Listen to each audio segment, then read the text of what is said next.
राजा के लिए यज्ञ दान आदि का उपदेश।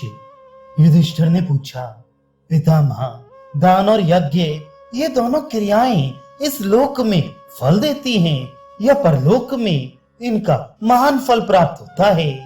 इन दोनों में से किसका फल श्रेष्ठ है? कैसे लोगों को दान देना चाहिए तथा किस प्रकार और कब यज्ञ का अनुष्ठान करना चाहिए? इस बात को मैं यथार्थ रूप से जानना चाहता हूँ, अतः आप मुझसे दान धर्म का वर्णन कीजिए।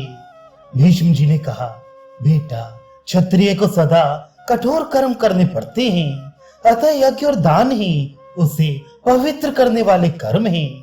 साधु पुरुष पाप करने वाले राजा का दान नहीं लेते, इसलिए राजाओं को पर्याप्त दक्षिणा देकर यज्ञों का अनुष्ठान करना चाहिए। साधु पुरुष यदि दान स्वीकार करें तो राजा को बड़ी श्रद्धा के साथ उन्हें प्रतिदिन दान देना चाहिए, क्योंकि श्रद्धा पूर्वक किया हुआ दान आत्म शुद्धि का सर्वोत्तम साधन है। तुम नियम पूर्वक यज्ञ की दीक्षा लेकर सुशील, सदाचारी, तपस्वी, वेद वेत्ता, सबसे मैत्री रखने वाले तथा साधु स्वभाव वाले ब्राह्मणों को धन देकर संतुष्ट करो।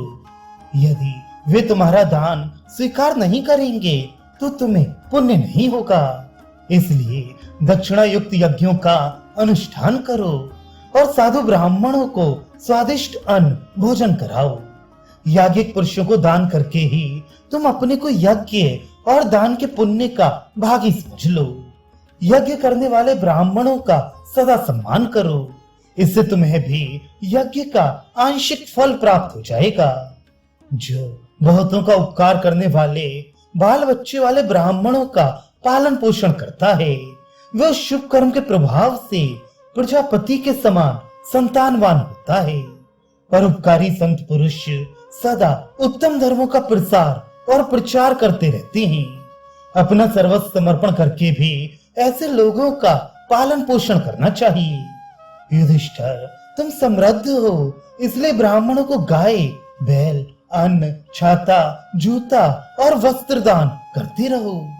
जो ब्राह्मण यज्ञ करते हो उन्हें घी, अन्न, घोड़े, जुते हुए रथ आदि की सवारियां, उत्तम घर और शैया आदि दान करो।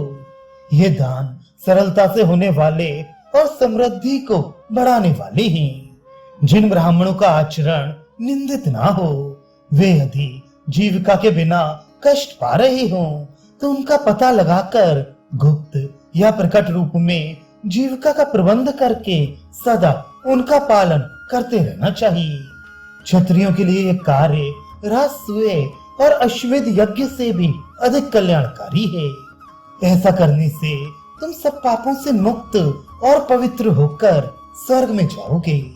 तुम्हें अपने सेवकों और प्रजा का भी पुत्र की भांति पालन करना चाहिए। ब्राह्मणों के पास जो वस्तु ना हो उसे देना और जो हो उसकी रक्षा करना भी तुम्हारा कर्तव्य है। अपना सारा जीवन ही तुम्हें ब्राह्मणों की सेवा में लगाना चाहिए। उनकी रक्षा से कभी मुंह नहीं मोड़ना चाहिए। ब्राह्मणों के पास यदि बहुत धन इकट्ठा हो जाए तो यह उनके लिए अनर्थ का ही कारण होता है, क्योंकि लक्ष्मी का निरंतर सहवास उन्हें दर्प और मोह में डाल देता है। ब्राह्मण जब मोहग्रस्त होते हैं तो निश्चय ही धर्म का नाश हो जाता है, और धर्म का नाश होने पर प्राणियों का भी नाश हो जाता है। इसमें तनिक भी संदेह की बात नहीं है। जो राजा प्रजा से कर के रूप में प्राप्त हुए धन को खजांचियों के सुपुर्द करके खजाने में रखवा लेता है और अपने कर्मचारियों को यज्ञ के लिए राज्य से दूसरा धन वसूल करने के लिए आज्ञा देकर प्रजा को लूटता है, तथा उसकी आज्ञा के अनुसार लोगों को डरा धमकाकर निष्ठुरता पूर्वक जो धन लाया जाता है उसी से यज्ञ का अनुष्ठान करता है। उस राजा के ऐसे यज्ञ की साधु पुरुष प्रशंसा नहीं करते। इसलिए जो लोग बहुत धनी हो और बिना पीड़ा दिए ही अनुकूलता पूर्वक धन दे सके, उन्हें के दिए हुए धन को उपयोग में लाना चाहिए। ऐसे ही उपाय से संग्रह किए हुए धन के द्वारा यज्ञ करना उचित है, बलात् लाए हुए धन से नहीं। जब राजा का विधि पूर्वक राज्याभिषेक हो जाए तो राज्यासन पर बैठने के अनंतर राजा को महान यज्ञ का अनुष्ठान करके उसमें बहुत सी दक्षिणा देनी चाहिए। राजा वृद्ध, बालक, दीन और अंधे मनुष्य के धन की रक्षा करे। पानी न बरसने पर जब प्रजा कुआं खोद कर किसी तरह सिंचाई करके कुछ अन्न पैदा करे तो राजा को उससे कर नहीं लेना चाहिए, तथा जो स्त्री किसी क्लेश में पड़कर रो रही हो उससे भी धन लेना उचित नहीं है। राजा यदि दरिद्र का धन छीनता है तो वह धन उसके राज्य और लक्ष्मी का नाश कर देता है। जिसके स्वादिष्ट भोजन की ओर बालक तरसती आंखों से देखते हैं और वह उन्हें खाने को नहीं मिलता, उस पुरुष के द्वारा इससे बढ़कर पाप और क्या हो सकता है। राजन, यदि तुम्हारे राज्य में कोई विद्वान ब्राह्मण भूख से कष्ट पा रहा हो तो तुम्हें भ्रूण हत्या का पाप लग सकता है।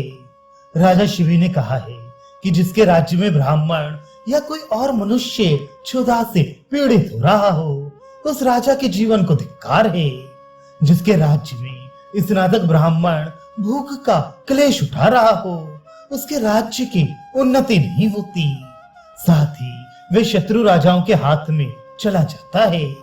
जिसके राज्य से रोती बिलखती स्त्रियों का बलपूर्वक अपहरण हो जाता हो और उनके पति पुत्र रोते पीटते रह जाते हो उस राजा को जीवित नहीं समझना चाहिए, वह मुर्दे के समान है।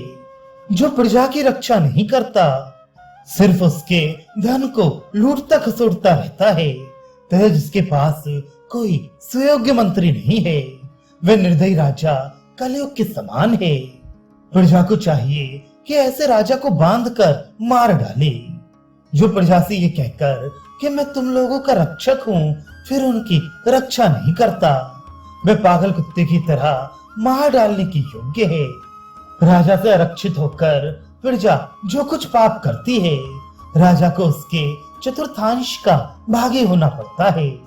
इसी प्रकार राजा से भली भांति सुरक्षित होकर प्रजा जो भी शुभ कर्म करती है उसके पुण्य का चौथाई भाग राजा को प्राप्त होता है। युधिष्ठिर, जैसे सब प्राणी मेघ के सहारे जीवन धारण करते हैं, जैसे पक्षी बहुत बड़े वृक्ष का आश्रय लेकर रहते हैं, तथा जिस प्रकार राक्षस कुबेर के और देवता इंद्र के आश्रित होकर जीवन धारण करते हैं, उसी प्रकार तुम्हारे जीते जी सारी प्रजा तुमसे ही अपनी आजीविका चलाए।